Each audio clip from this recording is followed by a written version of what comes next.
Salut à tous les camarades. Aujourd'hui, on a un entretien avec Madame Valérie Bugot. Comment allez-vous, Madame Bugot? Bonjour, mais je vous remercie de m'inviter. Je vais le mieux possible dans dans cette période extrêmement troublée. Oui, oui, c'est sûr, on essaye un peu de se maintenir. C'est sûr que c'est quand même, ouais, c'est une période assez dingue qu'on est en train de vivre. Et ben justement, on va Une commencer. période historique. Oui, oui, c'est sûr, c'est un tournant aussi historique qu'on vit, ça c'est sûr. Pour commencer, on parle un peu de l'actualité folle, du régime tyrannique qui s'instaure en France. Comment vous analysez un peu cette période? Vous avez parlé d'une grande réinitialisation davosienne. On peut en parler un peu? Alors, il y a deux choses. Il y a premièrement la grande réinitialisation initiée par les élites des gens économiques et financières qui ont pris le contrôle de nos pays dits développés, hein, c'est-à-dire les pays qui relèvent grosso modo de l'OTAN. Et puis, il y a ce qui se passe en France plus précisément. Donc, moi, je vais peut-être commencer par ce qui se passe en France actuellement du point de vue Oui, bien sûr. constitutionnel, juridique et institutionnel. Évidemment, ce qui se passe en France s'inscrit dans le cadre plus large de ce qui se passe au niveau international vis-à-vis des objectifs de Davos et vis-à-vis d'une guerre de nature géopolitique entre l'empire maritime et l'empire continental.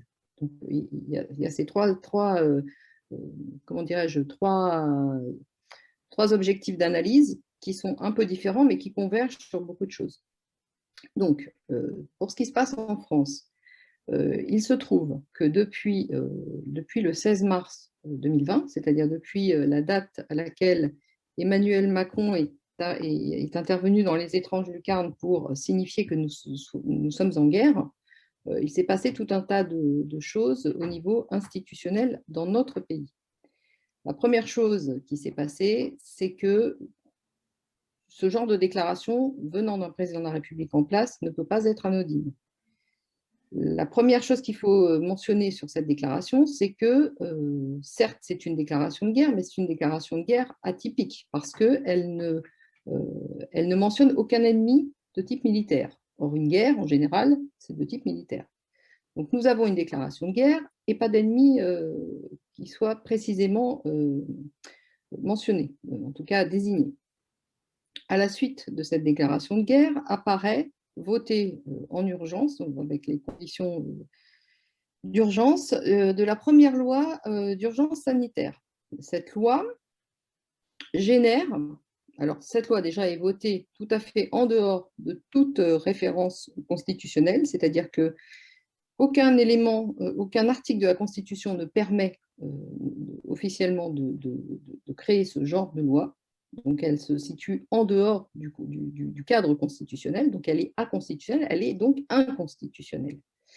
Cette loi génère en elle-même l'interdiction, enfin en tout cas l'impossibilité du fonctionnement normal des institutions, puisque le Parlement n'est plus mis en mesure de se réunir de façon satisfaisante dans des conditions normales.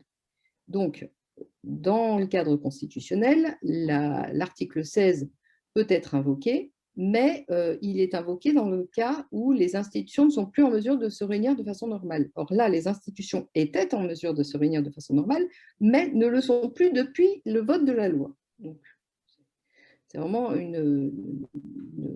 comment dirais-je, Oui, oui. une curiosité historique dans nos institutions.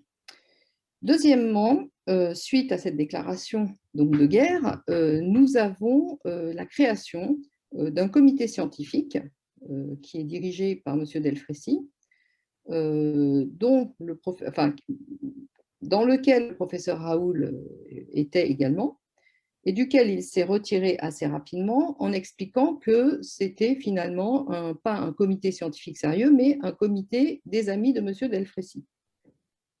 Dans la suite des événements, on apprend que M. Delfrécy en question est en contact via Internet assez étroit avec un certain M. Fauci, qui est dirigeant du CDC américain.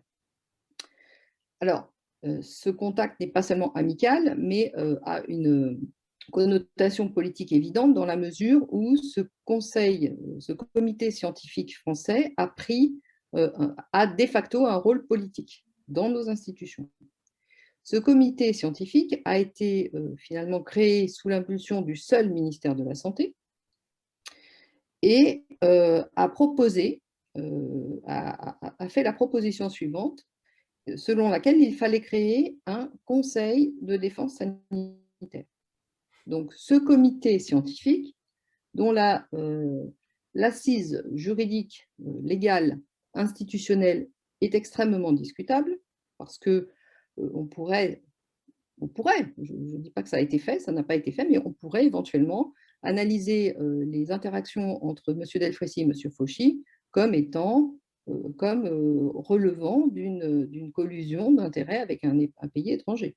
Ça pourrait, ça n'a pas été fait.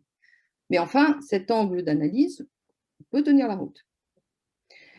Donc, ce comité scientifique est extrêmement discutable dans sa composition et dont l'assise juridique est extrêmement étroite puisqu'il a été créé par le seul ministère de la Santé, prend l'initiative de proposer un comité de défense sanitaire, un conseil de défense sanitaire qui, de facto, prend en main la politique, c'est-à-dire les décisions stratégiques françaises dans tous les domaines. Ce conseil de défense sanitaire se réunit, si j'ai bien compris, le mardi matin, et le conseil des ministres du lendemain, c'est-à-dire du mercredi, entérine les décisions du conseil de défense sanitaire de la veille. Donc nous sommes à la fois de facto et de jure dans une suspension de nos institutions. Les institutions françaises, à la fois du point de vue du droit interne et du point de vue du droit international, n'existent plus. Elles sont mises en suspension. Elles ne sont plus valides, au sens où elles ne fonctionnent plus. Donc, ça veut dire deux choses. Ça veut dire qu'il devrait y avoir, déjà, ça devrait être acté. Tout le monde devrait comprendre ça. Les institutions françaises, donc l'État français n'existe plus. D'accord ? Au niveau juridique, il est dans un état de vide juridique, parce que rien ne le remplace officiellement, on n'a même pas acté sa disparition officielle, mais officieusement, juridiquement, il n'existe plus. Donc, il y a une problématique de fond là-dessus, sur la notion d'État.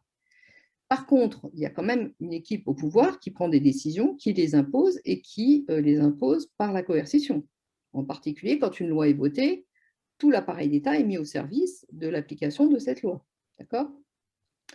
Donc, ça signifie que les fonctions régaliennes de l'État ont été détournées. C'est-à-dire que l'État, qui n'existe plus au niveau juridique, on est dans le cadre absolument exclusif d'un abus de droit international public où un État n'existe plus, mais les fonctions régaliennes ont été détournées au profit d'une instance qui dirige et dont on ne sait pas exactement, on n'a pas exactement identifié qui était derrière.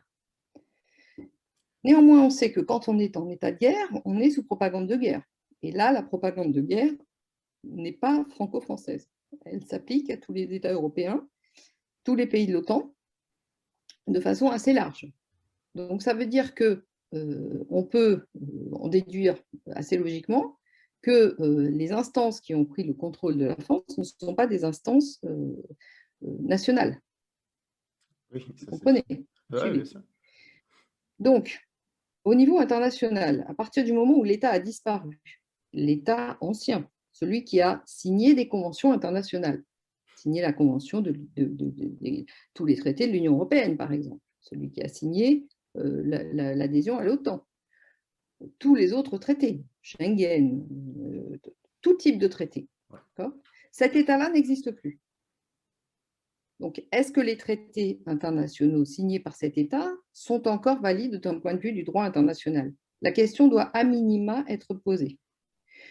Deuxièmement, en droit interne, le fait que l'État officiel, celui dans lequel les gens croient évoluer, n'existe plus, supprime toute légitimité politique aux décisions prises par cet État, qui de facto n'existe plus. Voilà, donc ça c'est le constat. Je ne porte pas de jugement de valeur, j'établis un diagnostic juridique. D'accord ? Ouais. les Français doivent connaître ce diagnostic parce que tous les Français qui travaillent dans les services publics, en tout cas ceux qui en restent, et en particulier dans les fonctions régaliennes, sont de facto détournés de leur mission originaire, sont détournés de la fonction pour laquelle ils ont été créés et qu'ils pensent remplir. Bien sûr. Donc ça met en fait tous les fonctionnaires d'État, et ça met au-delà des seuls fonctionnaires, tous les Français, face à une responsabilité individuelle et non plus collective, puisque le collectif n'existe plus, de savoir dans quelle mesure il est bon d'obéir à des ordres alors que l'entité qui les donne est illégitime et détournée que les fonctions initiales qu'ils doivent remplir a été détournée. D'ailleurs, c'est ce que vous avez fait un peu Voilà. avec votre vidéo en appel aux forces de l'ordre. Exactement, cet appel a été souvent travesti. La vérité, c'est que je n'ai pas fait un appel du tout au soulèvement des forces de l'ordre, j'ai fait un appel à la prise de conscience selon laquelle les fonctions régaliennes de l'État, mais au-delà des seules forces de l'ordre, ça concerne tout le monde, parce que ça concerne également les médecins, ça concerne en réalité tous les Français, doivent être conscients que l'État dans lequel nous pensons vivre n'existe plus, juridiquement parlant. C'est sûr. On voit qu'il y a quand même une... C'est exactement l'objectif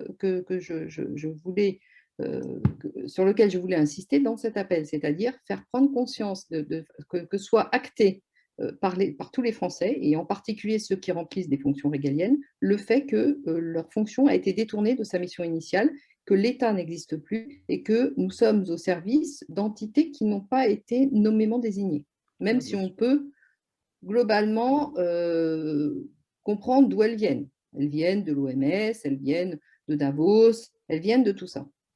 Mais elles n'ont pas été actées officiellement comme venant de ces milieux. D'accord ? Voilà. Donc ça, c'est vraiment très important à comprendre, et c'est vraiment la substance de l'appel que j'avais fait, et c'est également ce que j'ai écrit dans un article récent qui a été publié sur différents sites, en particulier le mien, et qui est repris et qui sera encore repris par d'autres sites. Voilà. Donc ça, c'est l'état juridique, constitutionnel, institutionnel de la France. Ça s'écrit A, L apostrophe A France attaché, donc c'est A privatif, la France n'existe plus. Voilà. Est-ce que ça répond à votre question ? Ouais. On voit qu'il y a quand même beaucoup de Français qui durcissent un peu le ton. On voit les manifestations grandir. On voit moi je vois dans mon public beaucoup de mères de famille qui s'inquiètent pour leurs enfants parce que voilà, les vaccins vont sans doute devenir obligatoires pour les très jeunes, 6 ans sûrement. Voilà, comment vous avez tweeté aussi il n'y a pas longtemps que si on constatait en manifestation que des gens essaient de prendre d'assaut un bâtiment public, il fallait les arrêter, parce que vous pensiez à une attaque au faux drapeau.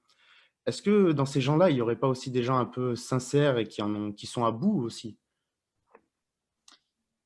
Alors, ce que j'ai tweeté, c'est la suite de ce que je viens de vous expliquer. Parce qu'à partir du moment où vous avez acté la disparition de l'État antérieur, on ne peut pas rester très longtemps dans cette situation de vide juridique. Donc, il va falloir acter la réalité d'un nouvel État. Et évidemment, ceux qui sont en contrôle, qui tenaient déjà officieusement l'ancien État, mais qui veulent passer à un contrôle officiel qui s'appelle le nouvel ordre mondial, Bien sûr, vont instituer une nouvelle structure, d'accord, qui s'intégrera dans ce projet d'ensemble de nouvel ordre mondial, c'est-à-dire de gouvernement mondial. Et ce projet de gouvernement mondial est de nature éminemment dictatoriale. Il suffit de lire ce que Klaus Schwab en explique, il suffit de lire ce que tous ces gens qui sont à la tête de grosses multinationales et comment dirais-je, de comités ou de think tanks ou du type Davos, du type Club de Rome, etc., expliquent depuis des années. Donc tout ça est officiel. Il n'y a pas d'ambiguïté sur leur projet, il n'y a pas d'ambiguïté sur la finalité de leur projet, et il n'y a pas d'ambiguïté sur la transformation de notre État ancien en dictature nouvelle.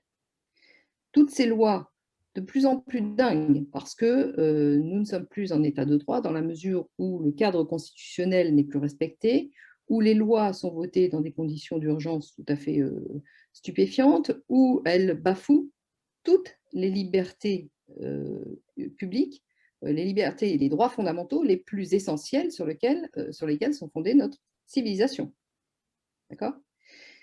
À partir de ce moment-là, il ne faut pas s'étonner que les gens s'énervent, qu'ils aillent dans la rue et qu'ils essayent de revendiquer un minimum de liberté, d'espace public politique, parce qu'en réalité, ces manifestations sont des manifestations politiques, d'accord ? Ce ne sont pas des simples revendications sectorielles. Ce sont des manifestations qui disent, en arrière-plan, nous avons le droit de décider de notre avenir politique. Vous savez qu'à l'ONU, un des grands principes, c'est qui est acté par l'ONU, c'est la liberté, le droit des peuples à disposer d'eux-mêmes. D'accord ?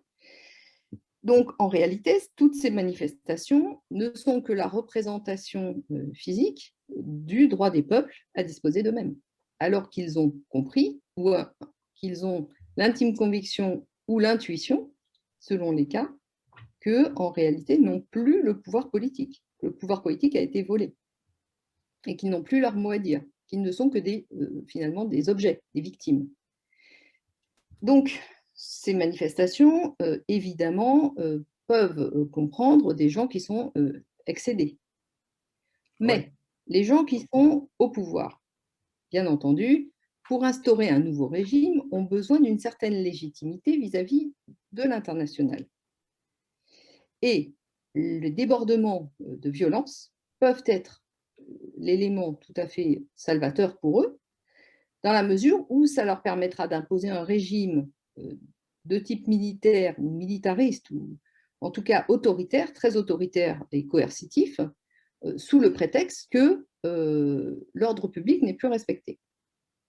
C'est la raison pour laquelle j'ai tweeté ça, et que je dis, il y a une chose, le fait d'acter que les populations ne sont plus en mesure d'assurer la politique chez eux, ne sont plus aux manettes de la politique dans leur pays qui n'existe plus de facto, en tout cas en termes institutionnels, et les débordements qui seront utilisés contre ces populations pour instaurer un ordre dictatorial par les gens qui sont déjà au pouvoir. C'est un peu comme quand Jacques Attali nous explique qu'il nous faut une révolution avant 2022. Jacques Attali, c'est un héros, c'est-à-dire que lui, héros au sens propre du terme, ça s'écrit H, E accent aigu, R, A, U, T, c'est-à-dire celui qui porte la voix, le message. D'accord ? Donc lui, il porte le message de ce globalisme, de ce gouvernement mondial depuis fort longtemps. Mais il n'est pas parmi les, à mon avis, il n'est pas parmi les décideurs. C'est un messager. Il ne faut pas confondre le messager et le décideur. Évidemment, les deux sont liés. On est bien d'accord, parce que s'il n'y avait pas de décideur, il n'y aurait pas de messager. Et puis, il y a la volonté personnelle, etc. Il y a tout un tas de choses qui entrent en jeu. Mais je dirais que focaliser toute l'attention sur Jacques Attali, c'est aussi idiot que de focaliser toute l'attention sur Emmanuel Macron. Parce que ces gens-là sont… Ça, on est d'accord. D'accord ? Donc, il faut faire attention. Le sujet n'est pas…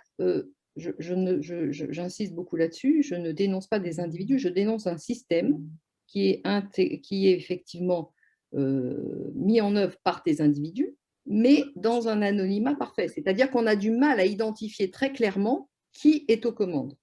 Bien sûr. Moi, par méthodologie, j'ai identifié… Comment ? Oui, je vous écoute. Non, je disais juste que là, je parlais plus du… Oui, c'était pas pour le nommer lui vraiment, c'était le message. Voilà, on voit qu'en fait, oui, une révolte, ils peuvent aussi en tirer des profits, tout simplement, ce que vous dites. Bien entendu, et c'est une façon pour eux tout à fait facile de retourner contre les populations leurs justes revendications politiques. D'accord ? Puisque leur revendication politique est actée en droit international sous le vocable « le droit des peuples à disposer d'eux-mêmes », et que le désordre public justifiera l'instauration d'un régime autoritaire dans lequel le droit des peuples à disposer d'eux-mêmes est mis en suspension, en suspens. Voilà.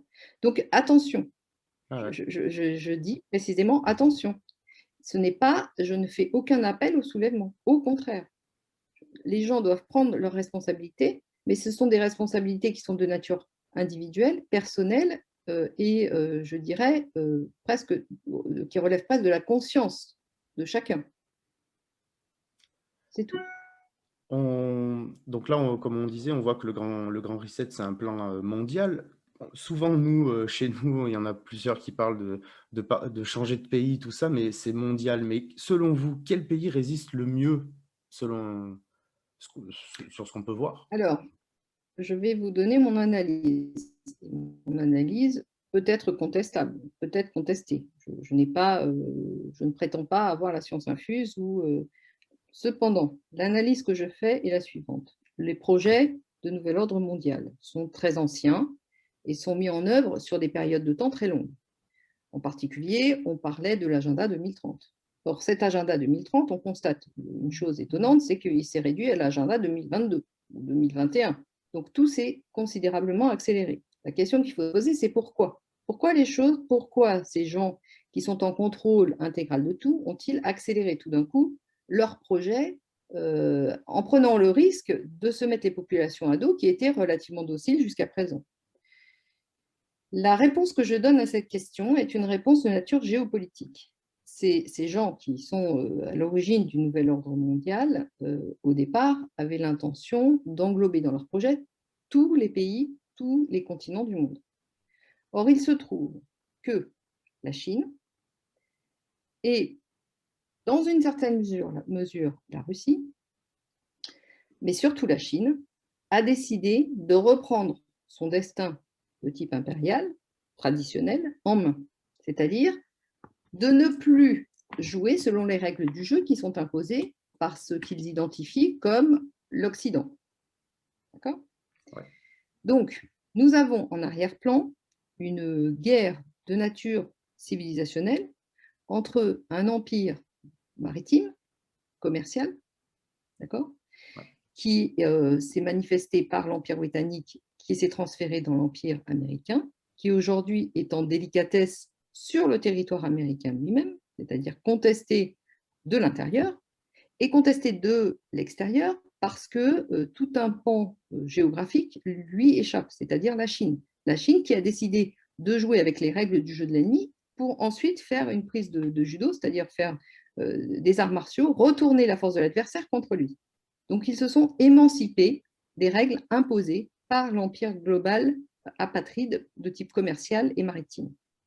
Donc, il y a en arrière-plan une guerre de type civilisationnel, je le répète, entre d'une part une conception de domination maritime et une conception de domination, pour l'instant, qui semble moins virulente, mais de domination de nature terrestre. C'est-à-dire, d'un côté, ce sont les voies commerciales maritimes qui sont totalement contrôlées et qui sont sous hégémonie de certaines entités qui sont peu nombreuses. Et de l'autre côté, eh bien, ce sont les voies commerciales terrestres qui sont développées et qui ne sont pas encore, pour l'instant, elles sont en voie de développement. Elles n'existent pas complètement.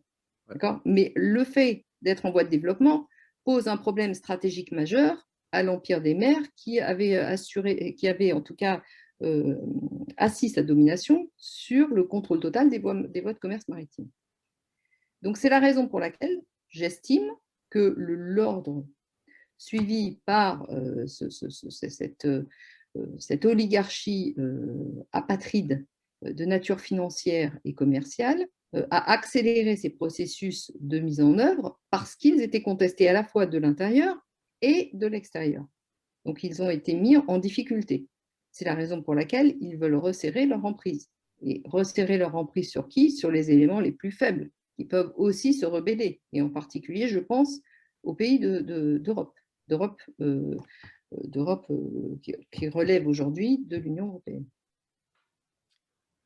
On parle un petit peu des banques. Il y en a beaucoup qui prévoient une grande faillite bancaire, un peu à la libanaise, voire pire. Qu'est-ce que vous en pensez? Vous pensez que ça peut tenir encore longtemps, un système comme ça?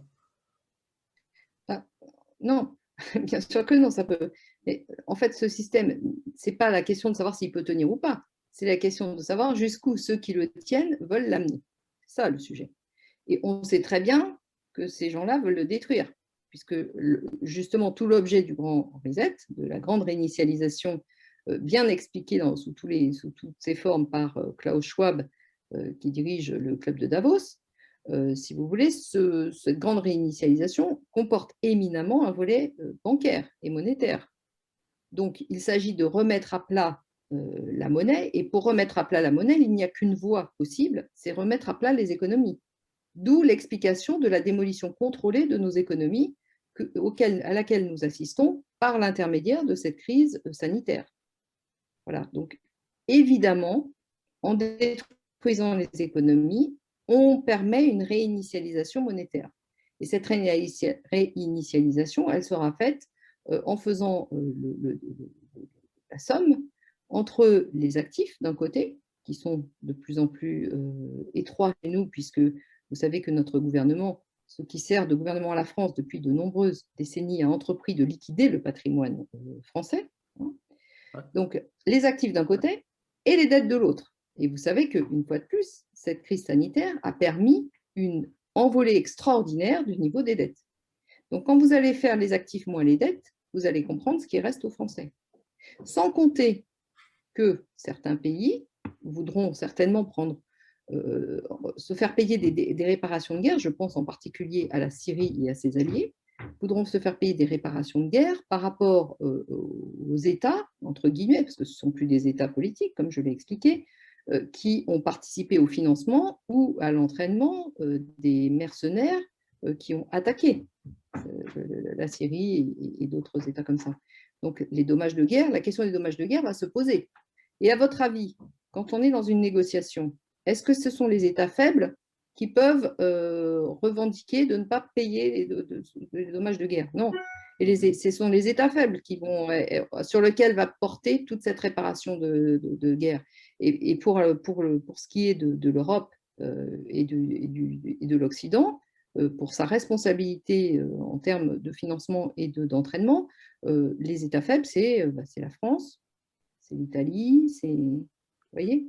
Et en particulier la France, parce que nous avons un ministre qui a revendiqué officiellement, nous avions un ancien ministre des Affaires étrangères qui, publiquement, internationalement, a revendiqué que Al-Nosra et, je ne sais plus, tous ces mercenaires faisaient du bon boulot. Al-Qaïda et Al-Nosra faisaient du bon boulot. Oui, donc ça, au niveau international, c'est un acte politique.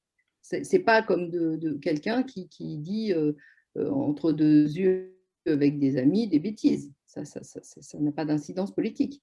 Mais dans la mesure où ça vient d'un ministre des Affaires étrangères qui parle de façon publique, oui, les États qui sont en face l'entendent et donc feront payer d'une façon ou d'une autre à la structure politique qui portait ces ministres-là les dommages qui ont correspondu à cette déclaration. Donc, je suppose que la France sera aux premières loges pour payer les réparations de guerre à un pays comme la Syrie. Donc, nous avons déjà un endettement interne tout à fait phénoménal qui a été énormément aggravé par cette crise sanitaire et qui sera aggravé par des pénalités de type financière au niveau international. Donc, je vous laisse deviner ce qui va se passer pour chacun des Français. L'endettement, la suppression de tous les services publics, la suppression de l'État. Bon, enfin, c'est un constat, c'est objectif. Après, c'est vertigineux. Les conséquences qu'on peut qui peuvent découler de tout ça sont vertigineuses, à la fois en termes individuels et en termes collectifs. Donc, il est clair, d'une façon tout à fait certaine, que l'avenir de la France, L''A France, et des Français est tout à fait préoccupant. Et nous sommes dans une urgence, comment dirais-je, pas seulement sanitaire, mais aussi politique et même existentielle, qui n'a, à mon avis, pas existé dans l'histoire, en tout cas pas dans l'histoire des 200 dernières années.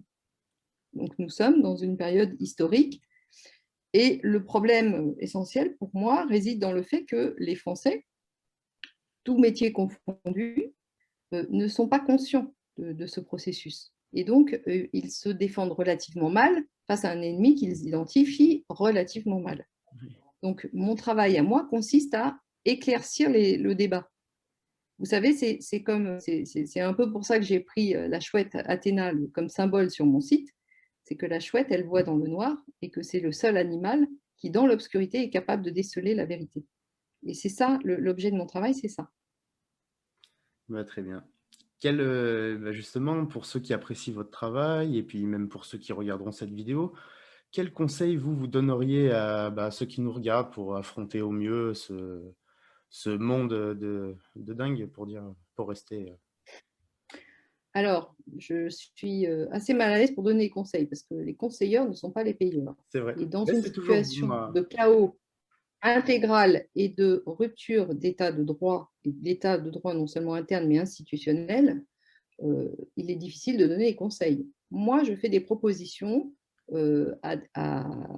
qui sont structurées, qui sont réfléchies, qui sont assises sur des fondements historiques, institutionnels et politiques très sérieux de réforme des institutions que les Français pourraient décider de mettre en place.